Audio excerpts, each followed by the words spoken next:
तो नमस्कार दोस्तों, स्वागत करता हूं फिर से एक बार आपको हमारे इस YouTube चैनल में।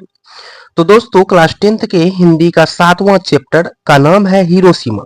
इस चैप्टर के राइटर जो है सच्चिदानंद हीरानंद वात्स्यायन अज्ञेय, पूरा नाम हो गया इसका।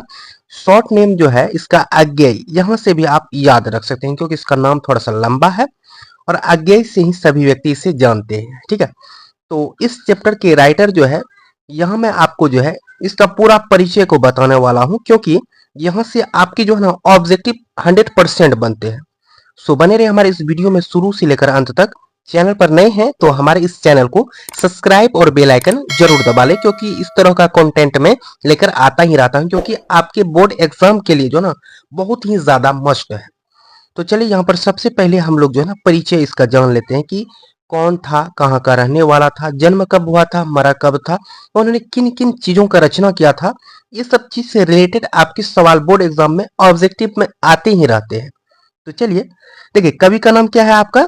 सच्चिदानंद हीरानंद वात्स्यायन अज्ञेय, पूरा नाम हो गया, शॉर्ट नेम अज्ञेय से भी इसे याद रख सकते हैं। पहला पॉइंट हो गया। नेक्स्ट है, इसका जन्म जो है 7 मार्च 1911 ईस्वी में हुआ था। ठीक है, कब हुआ था? 7 मार्च 1911 ईस्वी में इसका जन्म हुआ था। और इसका मृत्यु जो है 4 अप्रैल 1987 ईस्वी में हुआ था। ठीक है, मरा कब था ये? 4 अप्रैल 1987 ईस्वी को इसका डेथ हो चुका था। ठीक है, अब रही बात कि इसका जन्म स्थान कहाँ था? कसैया कुशीनगर, ये जो है आपका उत्तर प्रदेश में पड़ता है। ठीक है, कसैया कुशीनगर उत्तर प्रदेश। ठीक है, मूल निवास इसका जो है ना करतारपुर पंजाब में था। ठीक है, मूल निवास मतलब पुराना निवास, इससे पहले जो है ये कहां पर रहा करते थे? करतारपुर पंजाब में। ठीक है, माता का नाम हो गया आपका वयंती देवी। ठीक है, और पिता का नाम हो गया डॉक्टर हीरानंद शास्त्री, जो कि प्रख्यात पुरातत्ववेत्ता थे।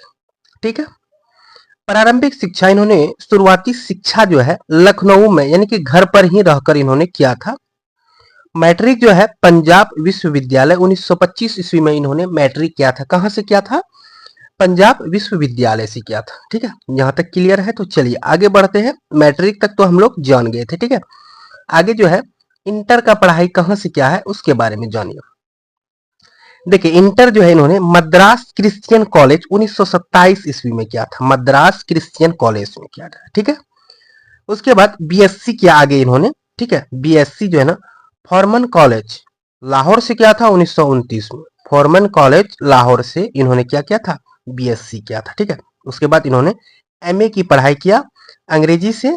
सब्जेक्ट क्या था एमए का? अंग्रेजी। ठीक है, फॉर्मन कॉलेज लाहौर से ही इन्होंने बीएससी किया, प्लस एमए भी वहीं से किया था इन्होंने। ठीक है, वैसे अज्ञेय जो है ना बहुभाषाविद है। ठीक है, अज्ञेय बहुभाषाविद थे। इसकी भाषा जो है संस्कृत था, अंग्रेजी था, हिंदी था, फारसी था और तमिल आदि और भी भाषाएं थी, जो कि ये बेचारा जो ना अच्छी तरह से बोल सकते थे, पढ़ सकते थे, लिख सकते थे। ठीक है, आगे है, वे आधुनिक हिंदी साहित्य के एक प्रमुख कवि, कथाकार, विचारक और पत्रकार भी थे। ठीक है, अब सुनिए इन्होंने किन किन चीजों की रचना की है। सबसे पहले हम लोग काव्य की ओर चलते हैं। यहाँ से आपके ऑब्जेक्टिव 100% ही बनेंगे, चाहे काव्य खंड, कहानी संग्रह, उपन्यास, यात्रा, साहित्य, कहीं से भी आपका कुछ भी पूछ सकता है। सो ध्यान में आप लोग रखिएगा। देखिए, काव्य जो है इसका भग्नदूत, ठीक है, चिंता, इत्यलम, हरी घास पर क्षण भर, बावरा अहेरी, आंगन के पार द्वार, कितनी नाव में कितनी बार, सदा नीरा। ठीक है, इतना चीज इन्होंने मतलब काव्य का रचना किया था। ठीक है, आगे कहानी भी इन्होंने प्रस्तुत किया था। कहानी संग्रह है इसका विपथगा, जयदौल, ये तेरे प्रतिरूप, छोड़ा हुआ रास्ता, लौटती पगडंडियां आदि, ये जो है ना इन्होंने कहानी का संग्रह किया था। मतलब इतना कहानी इन्होंने प्रस्तुत किया था, जो कि बहुत ही ज्यादा फेमस था। ठीक है, चलिए आगे बढ़ते हैं। आगे इन्होंने जो है ना कुछ उपन्यास भी, जैसे शेखर एक जीवनी, नदी के द्वीप, अपने अपने अजनबी। ठीक है, ये इसका जो है ना उपन्यास था। क्या सब था? शेखर एक जीवनी, नदी के द्वीप, अपने अपने अजनबी। ठीक है, यात्रा साहित्य था। अरे यायावर रहेगा याद, अरे यायावर रहेगा याद, ये क्या है इसका? यात्रा संग्रह है, साहित्य है। ठीक है, एक बूंद सहसा उछली, एक बूंद सहसा उछली, ये भी इसका यात्री साहित्य है, यानी यात्रा साहित्य है। ठीक है। निबंध भी प्रस्तुत किया था इन्होंने, त्रिशंकु, आत्मनेपद, अधतम, भवंती, अंतरा, शाश्वती आदि, इन्होंने इतने निबंध को भी प्रस्तुत किया था। ठीक है। नाटक में आ जाइए आप लोग, जैसे कि उत्तर प्रियदर्शी, ठीक है, संपादित ग्रंथ, तार सप्तक, दूसरा सप्तक, तीसरा सप्तक, चौथा सप्तक, पुष्करिणी, रूपम्बरा आदि, ये इन्होंने जो है ना नाटक को भी प्रस्तुत किया था। इतने नाटक इन्होंने प्रस्तुत किया था। ठीक है। इन सभी को भी आपको ध्यान में रखना भाई साहब, कहीं से भी आपका ऑब्जेक्टिव आ सकता है, कोई गारंटी नहीं है कहां से आ जाए। ठीक है। सो आप लोग इन सभी चीज को बिल्कुल माइंड में रखिएगा। ठीक है। नेक्स्ट पॉइंट में चलते हैं। आगे कह रहा है क्या चीज कि अज्ञेय ने अंग्रेजी में भी मौलिक रचनाएं की और अनेक ग्रंथों के अनुवाद भी किए। बहुत सारे ऐसे ग्रंथ थे जो कि उन सभी ग्रंथों का इन्होंने क्या किया था, अनुवाद किया था। ठीक है।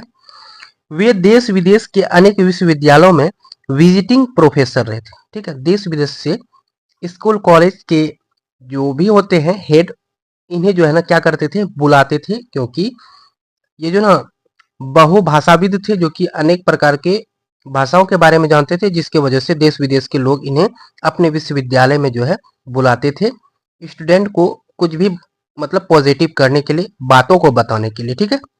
नेक्स्ट है इन्होंने पुरस्कार। ठीक है। इनको कौन कौन सा पुरस्कार मिला था, जैसे साहित्य अकादमी पुरस्कार मिला था, ज्ञानपीठ, स्त्रुगा यानी कि युगोस्लाविया का अंतरराष्ट्रीय स्वर्णमाला, ठीक है, आदि अनेक पुरस्कार प्राप्त हुए। और अज्ञेय हिंदी के आधुनिक साहित्य में एक प्रमुख प्रतिभा थे। हिंदी साहित्य के में जो है ना एक प्रमुख क्या थे, प्रतिभा थे। कौन? सच्चिदानंद हीरानंद वात्स्यायन अज्ञेय। शॉर्ट नेम क्या है इसका? अज्ञेय है। ठीक है। नेक्स्ट पॉइंट है इसका, इन्होंने हिंदी कविता में प्रयोगवाद का सूत्रपात किया। ठीक है। इन्होंने जो है ना हिंदी कविता में प्रयोगवाद का क्या किया था, सूत्रपात किया था। ठीक है। नेक्स्ट है इन्होंने हिंदी कविता में प्रयोगवाद का सूत्रवाद किया। उसके बाद 7 कवियों का चयन कर, मतलब 7 कवि का चयन कर इन्होंने तार सप्तक को पेश किया था। 7 कवि का सिलेक्ट किया। सिलेक्ट करने के बाद इन्होंने किसको पेश किया, तार सप्तक को इन्होंने क्या किया, पेश किया था। ठीक है। और अंतिम पॉइंट है प्रस्तुत कविता, यानी कि ये हिरोशिमा, इस शीर्षक का नाम, पाठ का नाम क्या है, हिरोशिमा, जो कि सदा नीरा कविता संग्रह यहां से लिया गया है। ठीक है। हिरोशिमा अगर आपके ऑब्जेक्टिव में आ जाए कि बताइए हिरोशिमा जो है किस कविता संग्रह से लिया गया है, तो कहां से लिया गया है, सदा नीरा कविता संग्रह से जो है ना हिरोशिमा को क्या किया गया है, लिया गया है। ठीक है। कुल इतना बात हो गया, आपके ऑब्जेक्टिव के लिए ये बहुत ही ज्यादा मस्ट है। सो आप लोगों को इतने बातों को ध्यान में रखना है। फिलहाल इस वीडियो में इतना ही। चलिए मिलते हैं नेक्स्ट वीडियो में, तब तक के लिए हमें इजाजत दे। जय हिंद।